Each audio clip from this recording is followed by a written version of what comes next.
if you indulge in the French toast casserole. Somebody's great-grandmother is in the kitchen back there. I'd like to meet her, him, and say thank you, thank you, thank you. But overall, the entire staff here at Purdue and the team who deliciously fed us, can we give them a round of applause as well? I want to thank those of you who have come up to greet me throughout our brunch session, and I just love the backdrop in that we were able to sit outside and eat and dine al fresco and just network. And have we done Dr. Rachel's homework yet? How many of you have met someone new or exchanged a card or introduced yourselves? Okay, we've got to do more. Dr. Rachel, we're at about a C. I'm a professor too. We don't do C's. We want A's in networking. But yes, it is time for us to move into the second half of our program. And when I say I'm excited, I am excited. This panel is getting ready to be, as the young people say, fire. Fire. Is that what they say? Well, my tip and my nugget for you is tag along or get you a millennial. Amber keeps me really, even if I don't use the words, I know what they mean. So this next panel is going to be my vibe. It is titled, She is an Agent of Change. And the description, as per your program, is that Black women are one of the most valuable resources we have in this country. Yet they are often underestimated, under-celebrated, and face issues often not addressed or even acknowledged. So today we are going to hear from a group of community change makers, all of whom I have had some touch point at some point in my career. And so I said, am I doing the bio thing? I am not. I am just going to introduce each one of these illustrious panelists, and I'm going to come in my own way. We've already met or heard so much about our moderator, Makisha Richardson. And Makisha is one of the powerhouses behind today's summit. So come on up, Makisha, from the Leadership Institute. I always tease her to say she may be a Chicago native, but she's totally Northwest Indiana. We totally have adopted you. You are a region rat now. All right. She is blessed to moderate this panel that is filled with just dynamic, phenomenal women. This next young lady, I had the opportunity to meet her at another event where we were being honored as innovators. Is that what we were doing? Well, that's what she's doing for sure. Sharita Lucas is the executive director and founder of Future Cycle Breakers. And I love the mission. Come on up, sis. In that she helps break the cycle in communities that are underprivileged, helping young people to pursue their dreams in entrepreneurship. Sharita Lucas, Future Cycle Breakers. Coming next to the stage, Angel Nelson Duch, and she is the president and owner of I&D Squared Consulting. And as I was reading her bio last night, come on, Angie, I love that she has created the acronym for her company, her organization, IDEA, right? Angie Deitch, get it right, Whittington. And I'm like, Angie Nelson Deitch, because her husband's probably gonna watch this live. I got it, Mr. Deitch. I got it. She is the director of the Inclusion, Diversity, and Equity Academy. IDEA. I like that. Easy to remember. And I know a lot of our DEI sisters and family are here in that cause, such as Dr. Vanessa Allen McLeod from Urban League of Northwest Indiana. Diversity and inclusion, that's her wheelhouse, so I'm expecting some good stuff. That's how we know that the Urban League is a movement. It's a movement. This next young lady is who I used to be. I used to be the youngest one in the room, and I'd move and shake at 21, 22. Gone are those days. But the good news is we have amazing young women who come behind us. Faith Spencer, CEO, Purdue grad, double major, engineer, just all around trailblazer is here. And I tease her about her youth, but when you hear her speak, close your eyes, you will think you are talking to a 90-year-old woman. Her vocabulary, her wisdom, just prepare to be amazed. Don't rush her, baby, okay? And last but certainly not least, I tease her because she's a fellow CW. Chelsea Whittington, Sharice White. We go back like rocking chairs, don't we? I have known her over 3 decades. I consider her a colleague and also a mentor. And I was telling her earlier how she has taught me how to move and shake in circles in the community and to own my space. And she, for many years, has owned her space in the community, from Majestic Star Casino, the Sear Foundation, and most recently she's going to tell you about the money that she has for entrepreneurs. So she has like money in her purse like right now. So you really want to talk to Sharice White. But ladies and gentlemen, without further ado, let's talk to these wonderful women. Makisha, take it away. Thank you so much. Really quickly before we get started, can everybody please give Chelsea a round of applause? Chelsea, you are doing an amazing job as MC, and I'm really happy that you decided to work with us. And also, before, I'm going to do a shameless plug, because you know it's P&W or nothing, right? P&W or bust. This facility is available for your events.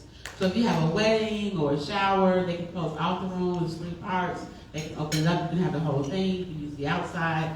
There's on the slides going to be information that you can scan, or you can just reach out to either Michael in the hall or Ashley. But you can actually rent this space for the use, right? Nice. So shameless plug time open. Because I'm an age of change, right? So I'm going to shake up this stuff. But so the title of this panel is "She is an Agent of Change." And I thought about long and hard how to start off. Like, how do you even jump into that, right? Because the description of the panel is loaded. You know, to say that Black women are this and unappreciated and undervalued and under this and under that. And I don't know about you guys or any other African American women in the audience, but in my day-to-day, I don't feel undervalued. I don't feel unloved, and I don't feel uncelebrated. I surround myself with people who do celebrate me. But when you think about being an agent of change, it's a ripple effect. So I want other women to feel the love that I feel on a daily basis, right? And I want society to start to recognize and see, hey, they have value, right? We change elections.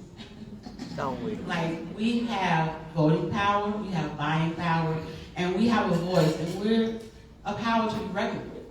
And that does not have to actually necessarily be a negative.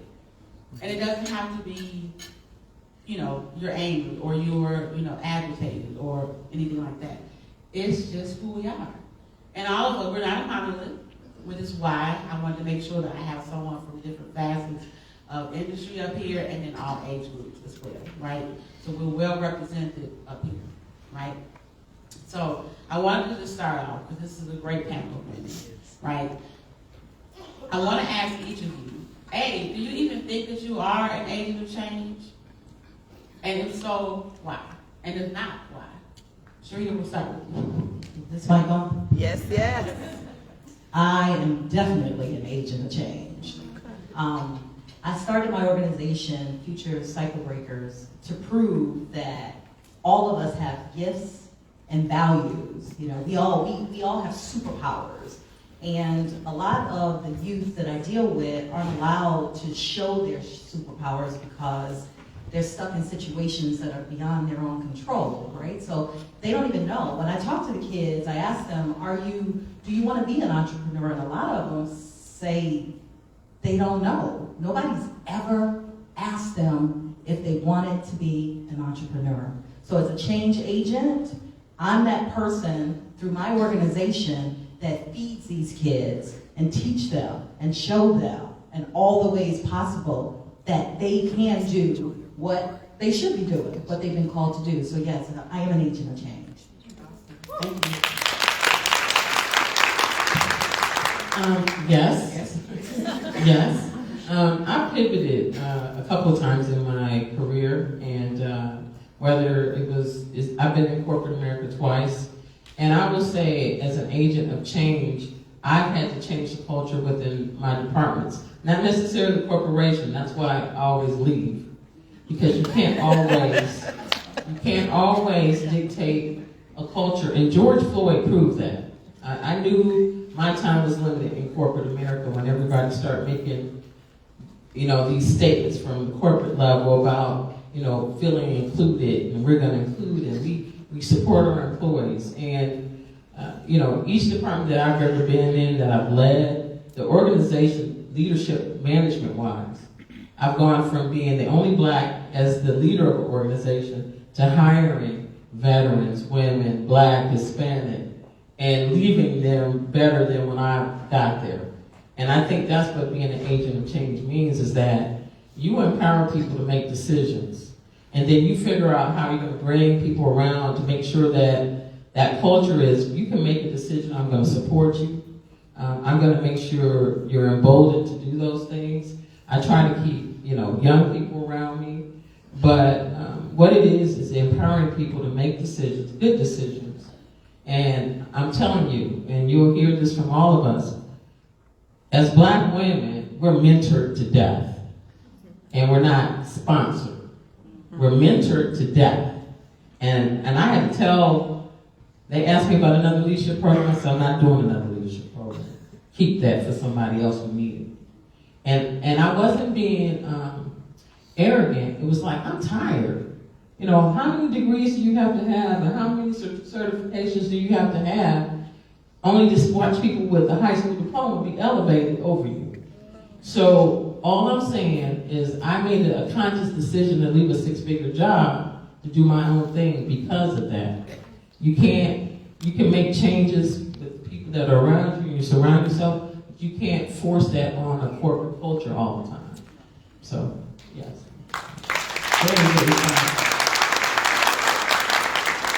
I am going to say most definitely yes. If you would have asked me that when I was 10 years old, I would probably say no. That's fair, right, exactly. But growing up, I kept always getting these different stories from teachers, or, teachers telling my mom, like, hey, she's hanging with this crowd, but she needs to understand that she's the light. Don't be in the crowd. You're supposed to stand out to do that. And so being that I kept hearing this, I continue to hear this, it's like, okay, fine, I guess, I'll accept this, right? But I do it humbly because it's not something that I asked to be, but I know it's something that's been gifted to me, and I need to respect that. And so with that being said, everyone that's in this room under the age of 25, can you raise your hand? Oh, hi. I represent the people that are currently raising their hand because I'm looking to see more people my age be on platforms just like this, right? It's important that we recognize that we need a mixture of people that are slightly older. Shout out to Chelsea. Thank you. That are my age, but also slightly underneath my age, so that we can continue this phase of growth, right, and expansion. We can't do that if we don't see what has come before us. And so, I look to do that by creating organic spaces so that students and younger students can have the opportunity to create those ideas that they have so desperately wanted to seek out and, do.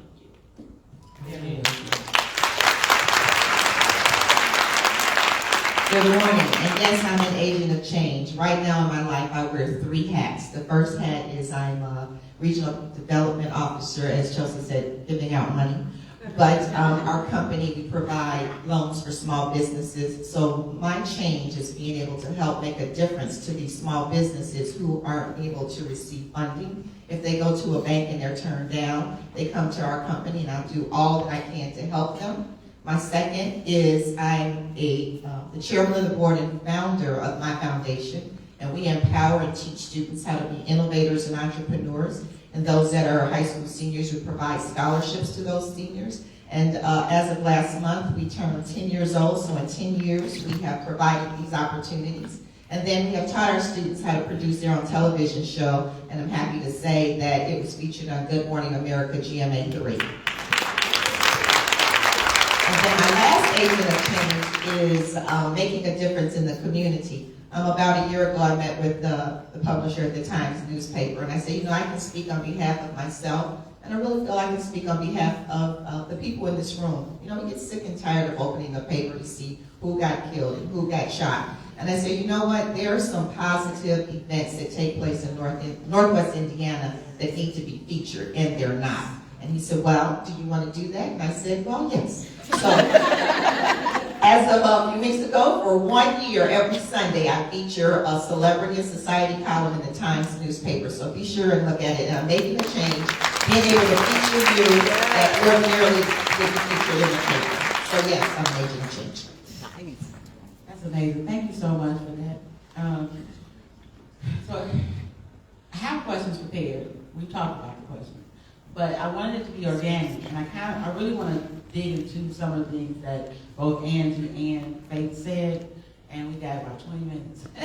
So I'm going to try to come back to those, because I really just believe that, again, what Faith said just now, just being a mirror, right? Or just being like, you know, being seen, being present. You never know who you're influencing. And I think it's really, really important just to make space and make room and make yourself visible, right?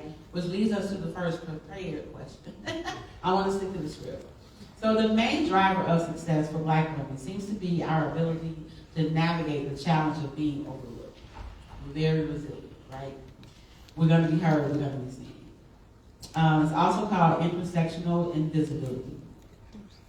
How do you combat being unseen in the workplace? I'll start with you. Okay, so I used to work for Majestic Star Casino for 20 years. And out of those 20 years, 17 years I was an employee. And then 3 years I was a consultant for the casino. My parents helped start changing. And so I was a caregiver and moved both of them in with me. They went from walking vibrantly every day to, by the time they moved in with me, they weren't walking. But the casino allowed me an opportunity to flip the script and to be a consultant.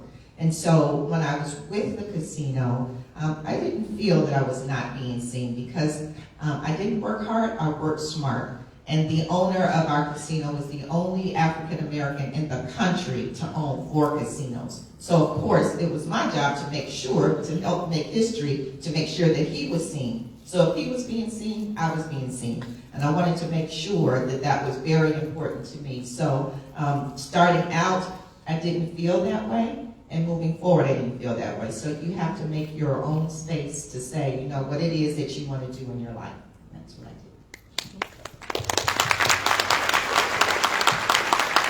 I think it's important. To that point, you make your declaration, right? Almost like your declaration of faith. Like you say, this is who I am, this is where I'm going, this is what I want, and you make space for yourself sometimes. Angie, how about you? Well, I would say I worked for 2 different corporations. I worked for SBC Communications, I worked for NiSource. And when you work in organizations that are multi-state and you're in programs and different things like that, I think we heard someone earlier talk about that ceiling where they said, no, this is where you're at. I believe that when you're a leader and you show them that you're a leader, not just at work, but in your community, that's a big deal. Sometimes they have to deal with you because of the space that you have outside of work. So that's one thing. But also, if there's an issue, you got to say it. I wrote a letter to our CEO at NiSource. I don't recommend this for everybody. I'm going to say that. But it was important for me as a diversity professional that when they made that statement after George Floyd, that I said, well, I don't agree with what you just said.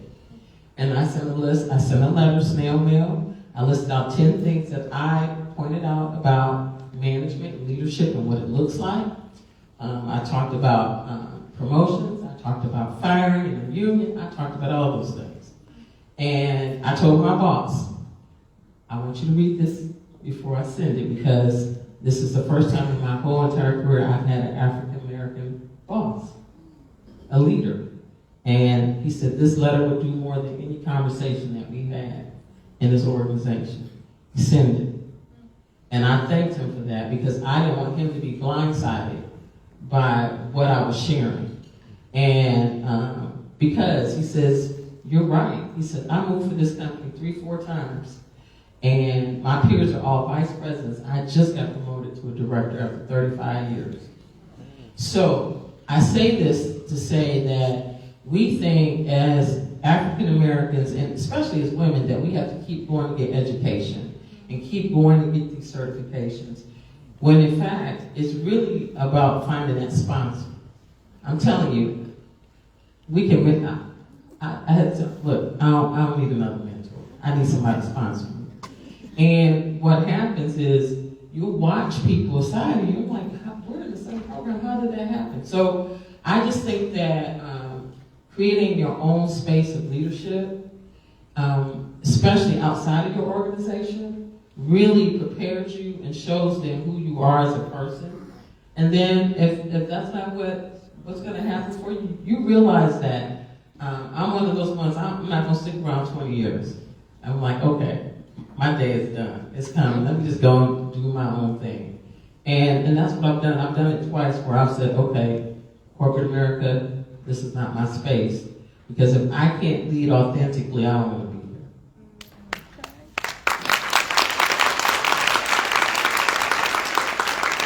So you preaching to the choir to me. As a person who I've had several different careers, it's not, I don't just lead. A lot of them, I don't do this where I'm going. No, I go where I'm led. I go where where it moves me. And my career has been truly charmed, if you will, right? And I feel the same way. Even though I've left twice, every single place I've been has given me something extra that has moved me to the next thing. And so I don't dismiss the fact everything that I learned, I need it for the next thing. Absolutely. That's the key. Can I jump in just real quick? I was going to say really quickly though, you guys are taking notes right now what she just said. Go ahead, Sharita. Yeah, I want to just talk about this whole sponsor versus mentor. I also worked in corporate. I was there for 30 years. And I don't have a college degree. I never got one. My parents were 16 and 18 years old. I didn't have anybody to model for me what higher education looked like. So, but what I did have is I did have mentors to start with.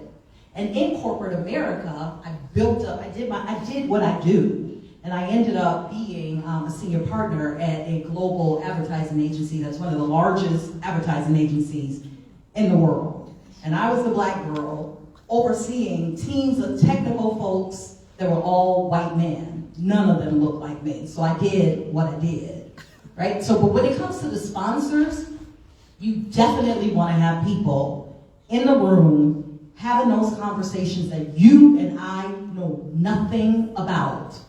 I can't even tell you the number of times that I was offered jobs that I didn't even know I was up for because I had a sponsor in the room. And I always want to say too, and I teach these kids this, you can't be what you can't see. So that's why it's really, really important for these kids to see that maybe college isn't for me. That's okay. I help them uncover those gifts. And what I say to them all the time is, as black women, we're always saying we shouldn't be doing this and we shouldn't be doing that. And I grew up thinking that there were some things that I just could not say around certain people. But then I had a mentor that came to me and said, listen, when you go into those rooms, you bring every part of yourself to that table. So now when I'm in a room, I'm bringing Sharita, the Zumba instructor. I'm bringing Sharita, the grandma. I'm bringing Sharita, the entrepreneur. And every time that you do that, you are being your authentic self. And that's when you start to open doors. So that would be my advice to anybody in this room. Don't be afraid to bring your entire self in those rooms.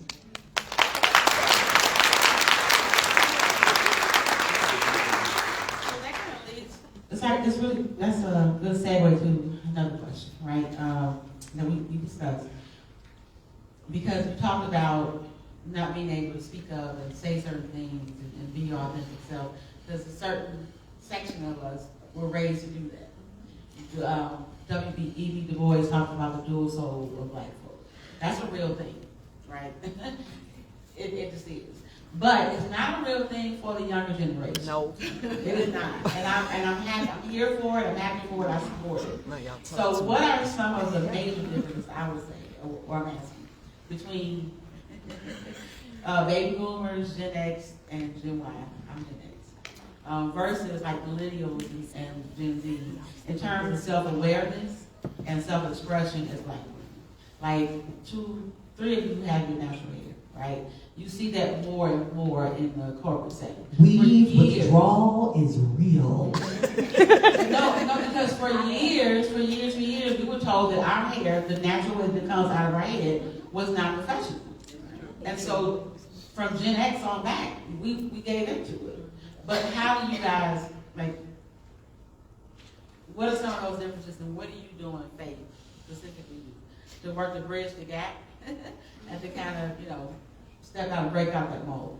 Well, entirely, I kind of have to bust that. That's kind of a myth, slightly, because we definitely do still code switch to a certain extent, right?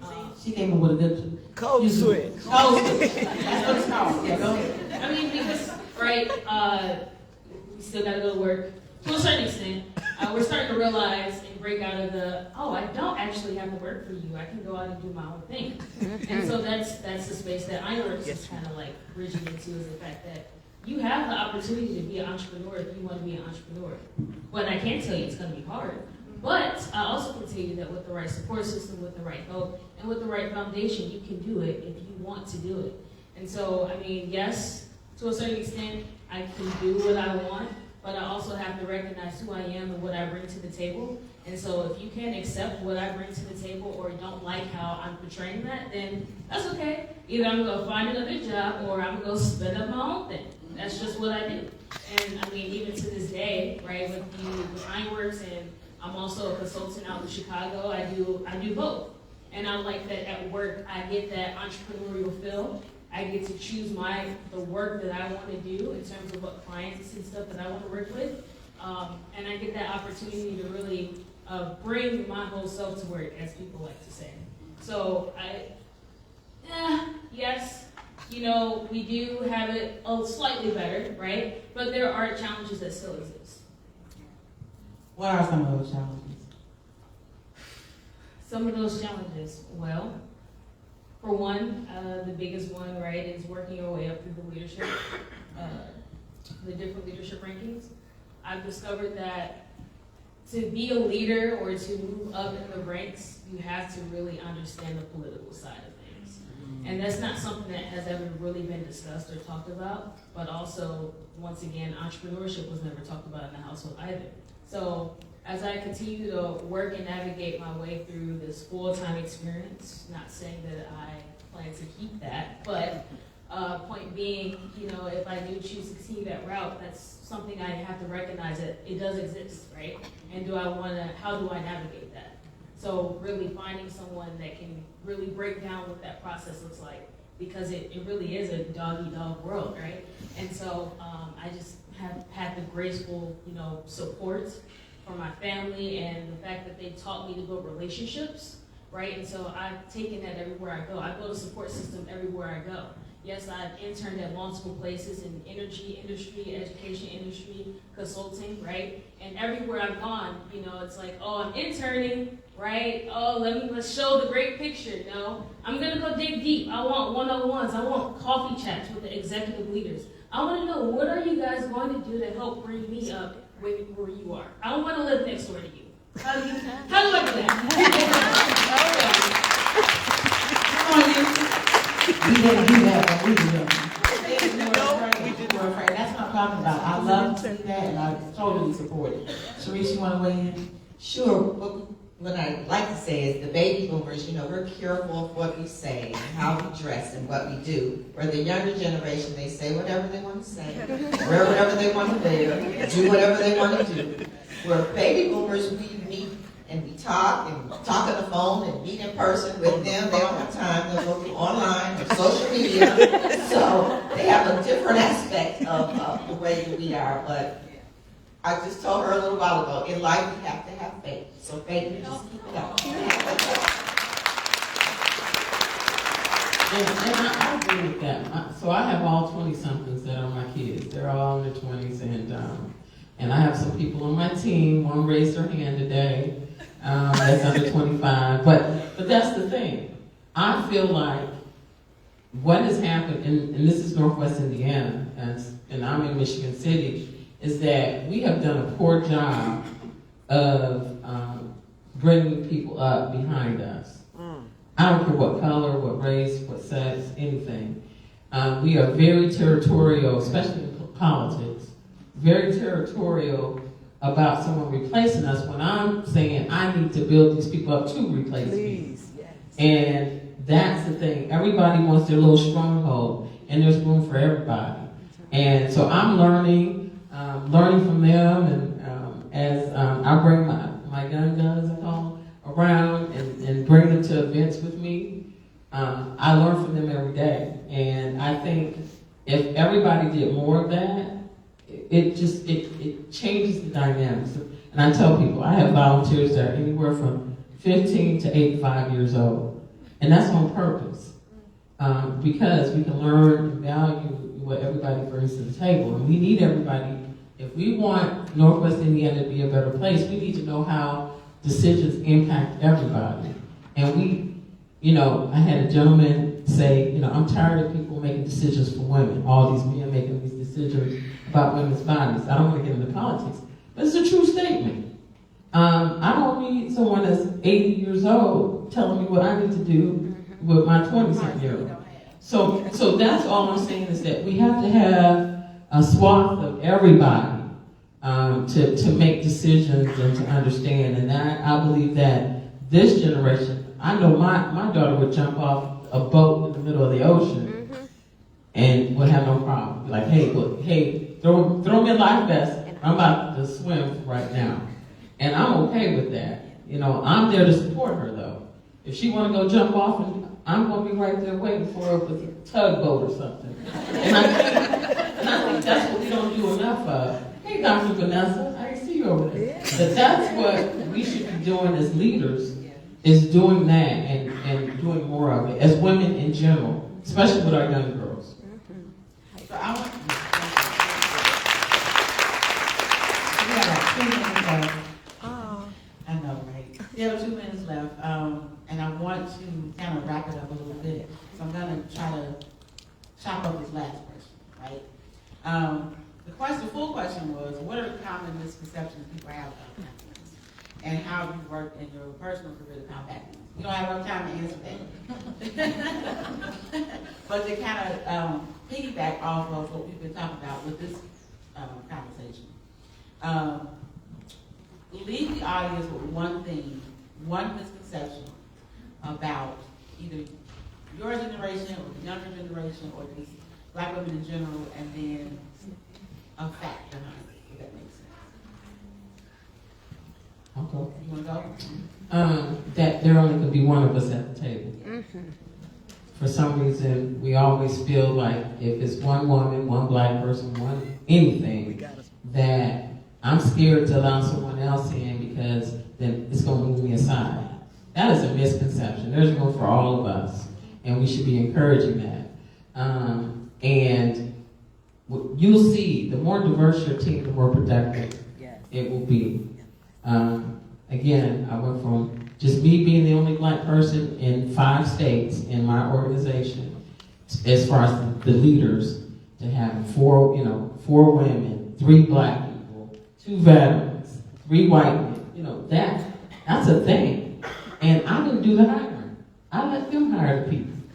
I taught them how to be self-aware to do hiring so that they understood it can be done without it being dictated to them. Sharita? Yeah. I deal with the youth all the time, so it's all about, don't tell me what these babies cannot do. Because through my organization, my youngest entrepreneur is 7 years old. So don't tell me what the babies can do. And I leave it at that. Sharice and then Kay. So one thing I can say that African American women are misunderstood. And, you know, we were taught by mothers that are raising children, and back in the day, unfortunately, some men were not able to take care of their families, so the mothers take care of their children. And we were taught to learn how to survive. So now at this point in life, we have learned how to survive. Now it's time to learn how to thrive. Okay. That's very important. And it all faith, right? I'm sure everyone has heard of the RBF base, right? So for me, I've been told that I'm intimidating. I have an intimidating look when I'm just chilling, which is really weird, right? You know, that's what I said.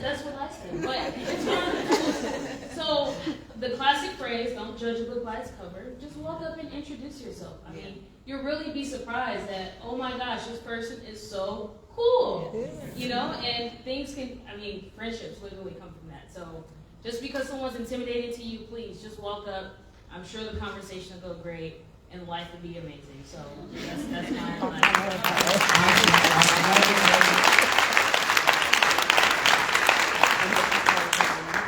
I too have RBF. Does everybody know what RBF is? So bad, people used to literally walk up to me and say, "It's gonna be okay. Are you all right?" It's already all right. But thank you, ladies, so much. 20 minutes, 30 minutes really is not enough time to cover all the things, all the fabulousness that is Black women. But I think we did a great job. And hats off to you all. You all give a round of applause.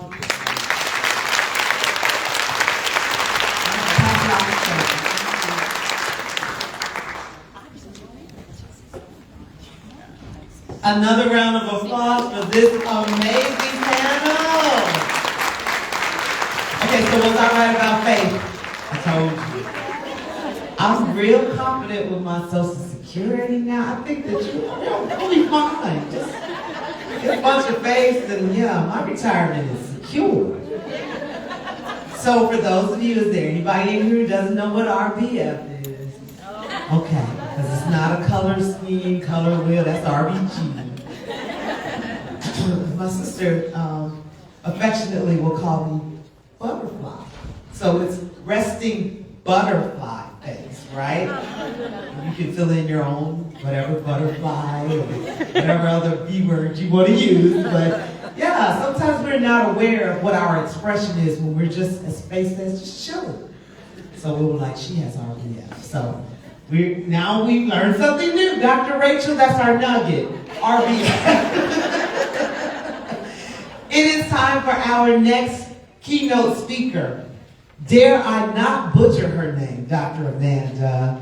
Dr. Amanda is coming to us to talk to us about, I'm going to say Dr. Amanda Z, to talk about the power of keeping it real. We use that term so loosely sometimes. Keep it real. Okay, babe, what do we say? Keep it a buck. We don't say that. We don't say that anymore? Faith, no. Keep it 100? We don't? Oh. And I'll have a lesson after this. Tell me what we say. Keeping it real. And I'm going to keep us on time, so I will just say that Dr. Amanda is a professor of psychology. So that means she can read us, tell us what's wrong with us, get us together today. And she's the founding director of clinical training, and she's on our team here at Purdue Northwest. Please give it up for Dr. Amanda D. Golakowski.